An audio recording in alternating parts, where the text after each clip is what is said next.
今井亮介 YouTube チャンネル、前回打ち込みの超基礎ということでこんな曲をね作ってみましたよね。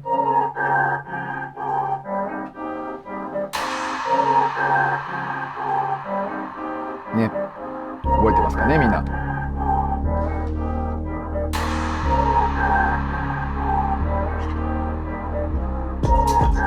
はい、こんな曲を作りましたが、曲というにはまだあまりにシンプルで、そして打ち込みこれでもうできるようになったっていうにはまだねこう覚えなきゃいけないこときっといっぱいあると思うんで、ちょっとね、さらに実践編ということでこのトラックを育ててみようということを企画してみたいと思います。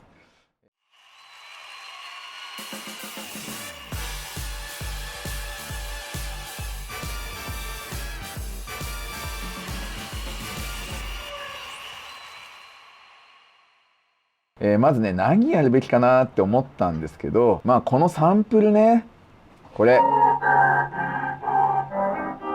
ちょっとあまりにスプライスの素材をですねそのまま使っててあまりにこう味気ないじゃないかっていうのもあるかと思いますんで、ちょっとちゃんとね、じゃあ打ち込んだらどうなるのかとかやってみたいと思います。ここでですねソフトウェアインストゥルメント、例えば5個ぐらい立ち上げてみてですね、僕が持ってるいくつかのシンセでもともとあったねギターのサンプルに変わる、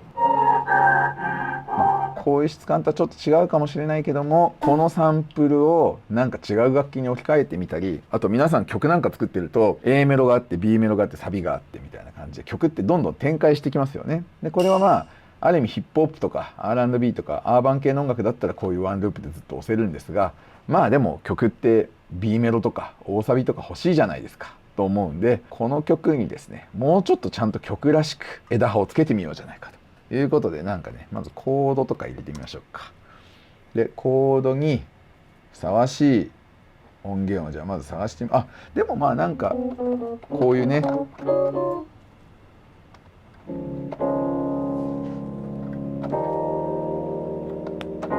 のね2、3、4、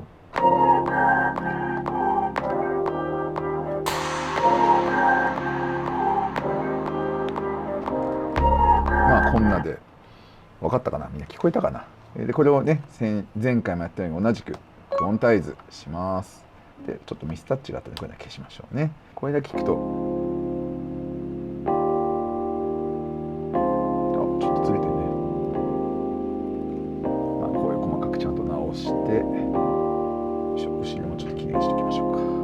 か。こんなコード進行ですよ。もちろんですねベースと合わせるってもちゃんと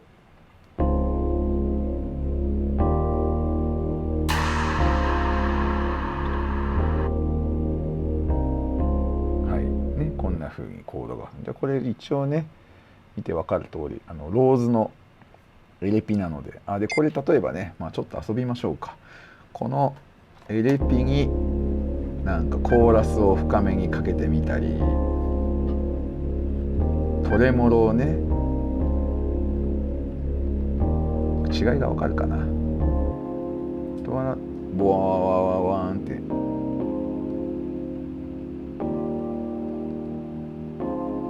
こういうふうにねコーラスを少しかけたり、少しドライブをかけたり、あとフェーザーっていうシュワーっていうのをこういうのをねちょっとかけたりすると味わい出ますよね。これもねロジックの純正でこんな素晴らしい LP が入ってるなんて素晴らしいですよね。なのでローズ EP コードとか入れときましょうか。ちょっとさすがにトレモロ深すぎか。よいしょ、こっちか。今度はですね皆さんここからだんだん使うシンセがプロっぽくなるかもしれませんが、コンタクトというソフトにいろんな音色をですねいろんなメーカーが出していろんなライブラリーが入れられるわけですが、例えば、このコンタクトっていうのは例えばこういうクリス・ハインのギターとか入れると、例えばですね、こ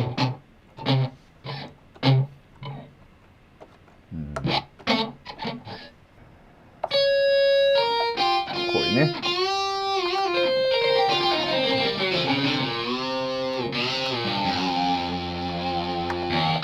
こんなねエレキギターの音色が入ってたり、たまにはですねロジックの標準とは違ったちょっとこういう高品位なねこういったベルリンコンサートグランドピアノとかニューヨークコンサートグランドピアノとか、あとアリシャ・キースのこういったピアノとかねこういったのが入ってたり、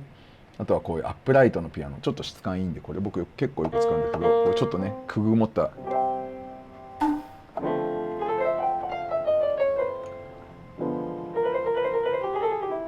みたいねこれちょっとくぐもったアップライトのピアノがあったりとかノープランですが入れてみましょうか。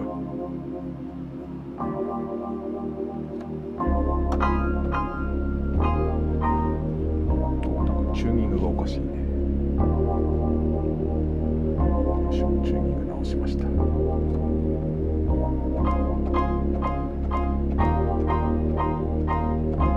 まあこんなの例えばね入れてみましょう。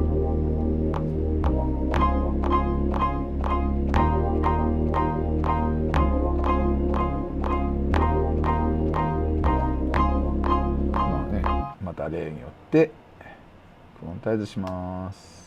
次は例えばちょっと人の声みたいなのをシンセにして使っているこういうエクスヘール。エクスヘールってもともとは息を吐くって意味かななんですけど、まあこういう声のネタをサンプルにしたようなシンセがあります。これをね立ち上げてみると重いですね。よいしょ。あ、来ましたね。こういう人の声がキーに割り当てられたりしてます。よいしょ。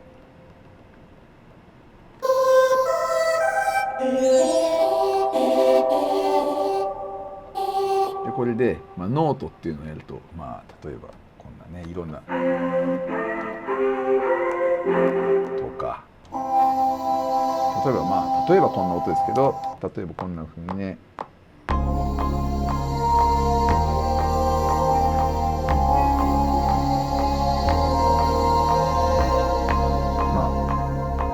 例えばねこんなの入れてよ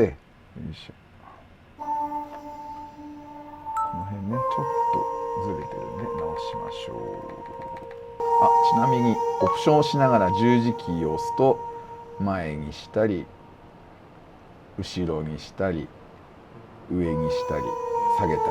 できます。でオプションとシフトを押すとオクターブ上とかにもできますね。でこの今入れた声のシンセが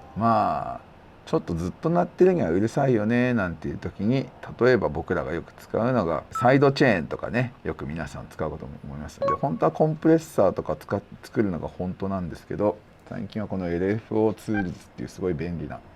ソフトがあってコンプレッサーのサイドチェーンに引っ掛けなくてもサイドチェーンみたいなのが作れますと言ってもみんなが何を喋ってるのか分かんないと思いますので見せた方が早いかと思います。んにょんにょんにょっていうね音を作るやつですね。これ入れて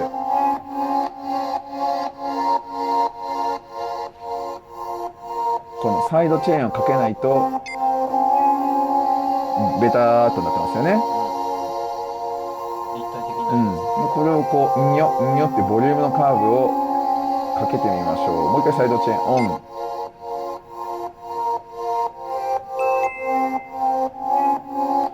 これをすることで頭の拍が強調してキックとかベースとかに音像の場所を譲るってことでキックとかベースが聞こえやすくなったりっていう効果もあります。で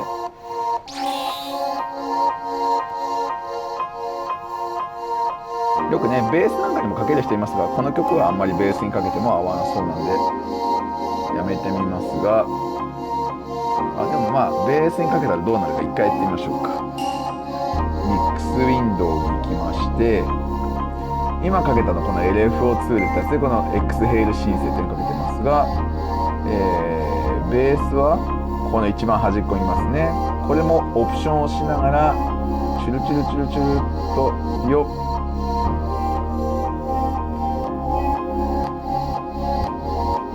これでベースもサイドチェーンがかかったの分かるかな。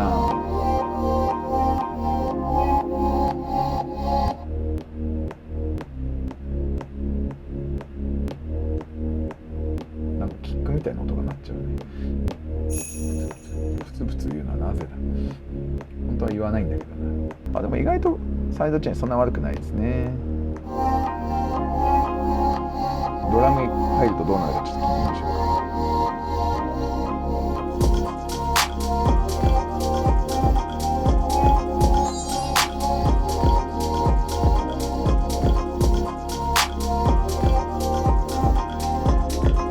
か。まあこんな風にね、サンプルにこれにサンプルも多分コードはね合わせてるから載せると。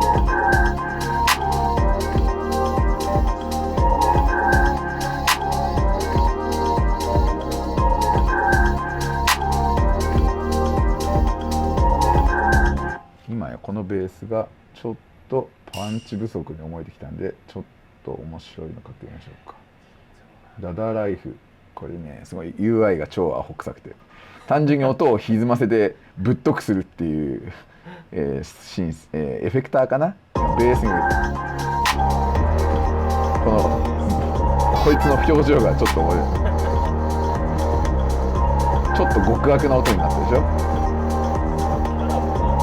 ちょっとアホです。ソーセージファットナーってやつです。まあ骨ソーセージを太くしろっていう、もう名前もちょっと下ネタかみたいなやつですけど、構成作ってみましょうか。じゃあまたね、この間みたいに。この間はねこのギターのサンプリングから始まりましたが、例えばよいしょ、これじゃあ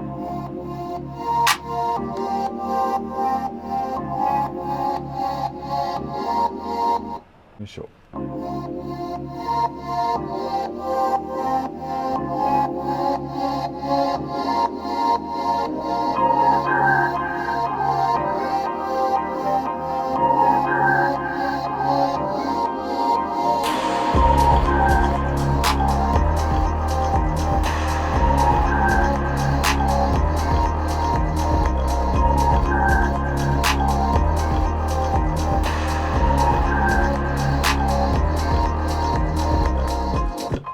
まあこんな風にちょっと違うパートができたわけですが、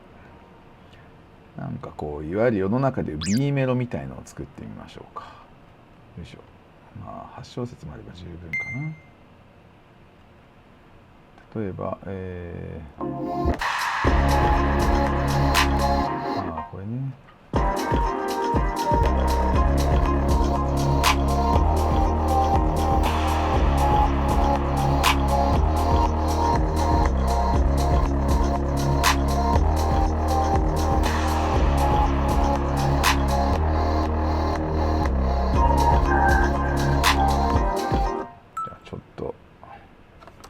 違うコードが来るみたいなね、やってみましょうか。じゃあまずはベーシックにちょっと今コマンド D すると同じトラックがデュプリケートできます。で、ちょっとね、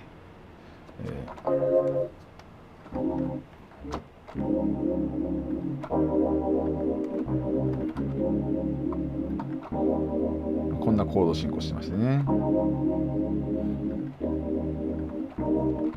黒鍵弾いたとこの色の違いが分かりにくいね、この鍵盤はね。一応黒い鍵盤弾くと色変わってますよなんだけど分かりにくいね。でどうしようかな、なんか例えば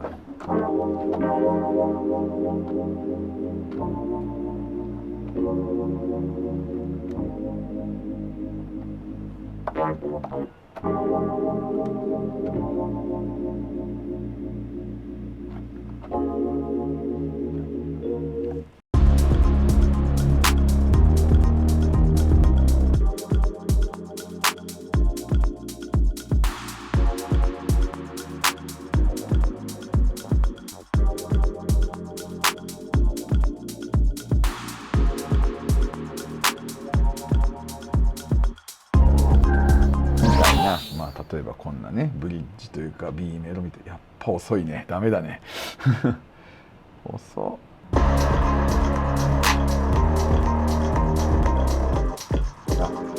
ね、このトランジションが綺麗じゃないんでね、でーがいらないと思うんで、この場合はこれを切って伸ばします。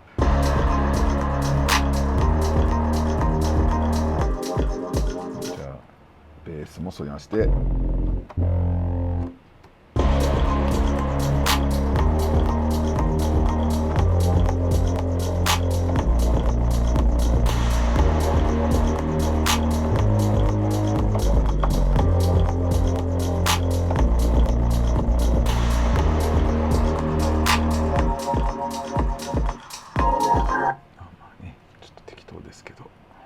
こんな風にみんなね展開を作っては B メロみたいなのを作るわけですね。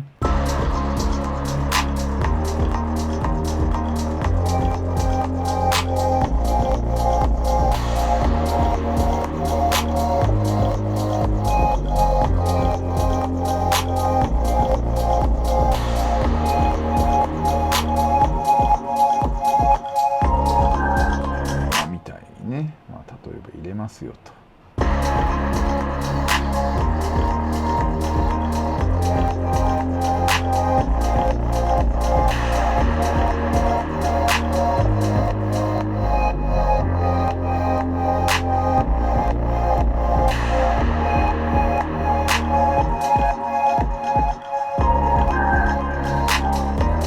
なんかフィルみたいなのがあったらいいのかね。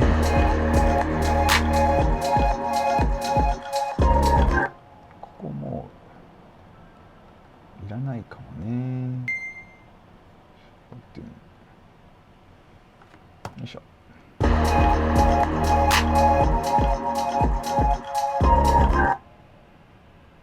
の人たちもミュート。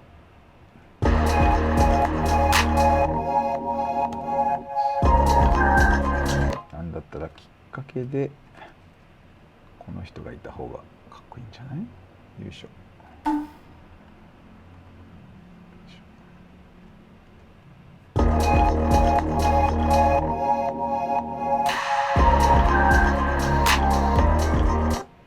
消えてますよ。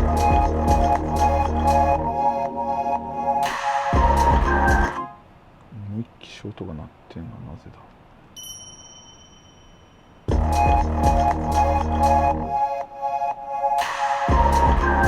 じゃあ音がなぜか消えないので、こういう時はオートメーションでミュートを書きましょう。よいしょ。こうしてね。ミュート、余韻が消えなくて気持ち悪いので、ちょっ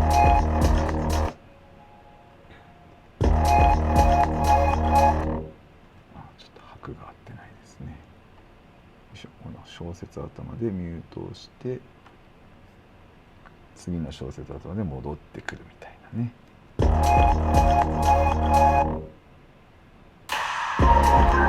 はい、そういうことがやりたかった。はい。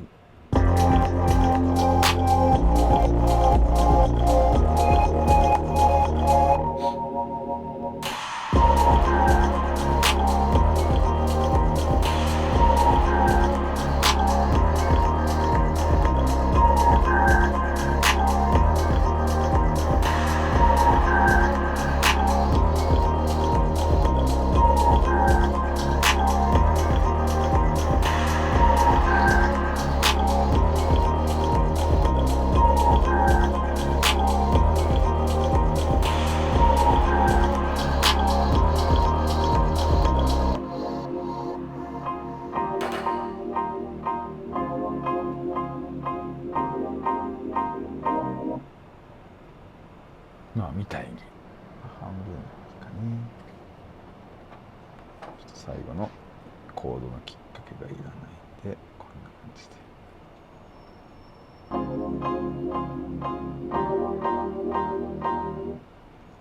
で。で、なんか例えばですけど、このリバースなんかで、例えば曲の終わりちょっとだけ盛り上げたいと。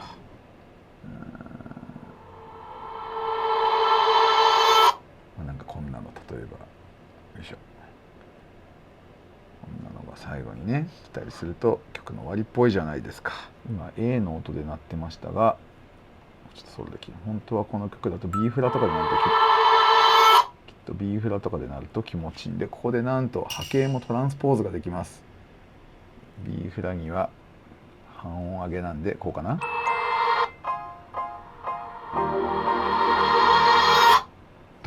曲が終わるっぽいじゃないですか。なんかこんなの例えばですけど、このよいしょ、こういうね、さっきのさ B メロの後ろなんかにつけてもらうね。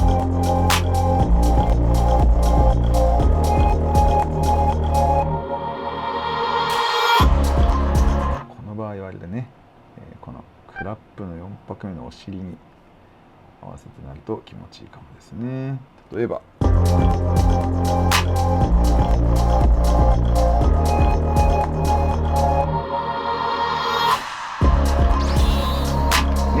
こんな風にするとなんか曲が盛り上がったりするじゃないですかということで、前回のトラックを少しねビルドアップしてより曲っぽくするなんてことがこれでできたんじゃないでしょうか。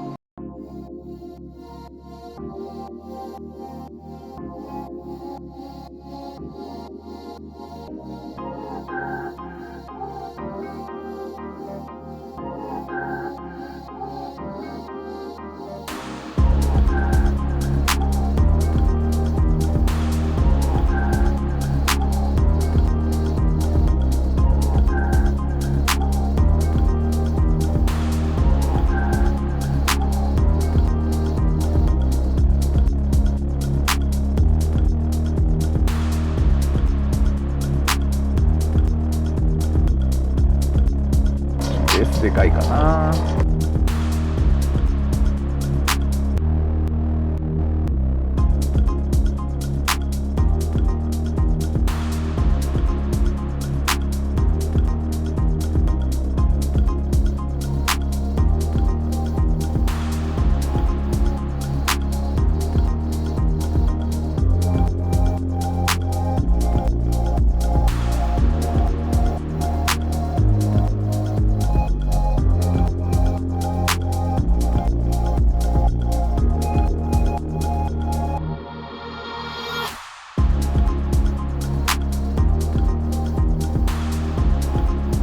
こんな風にね。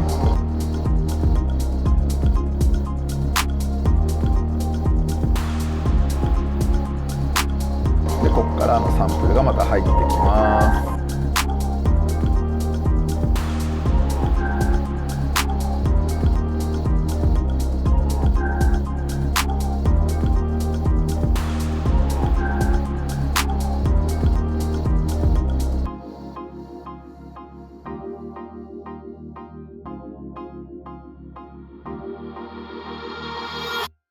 なんてね、なんか曲っぽくなりましたよね。なのでこれをまた例によって例のごとく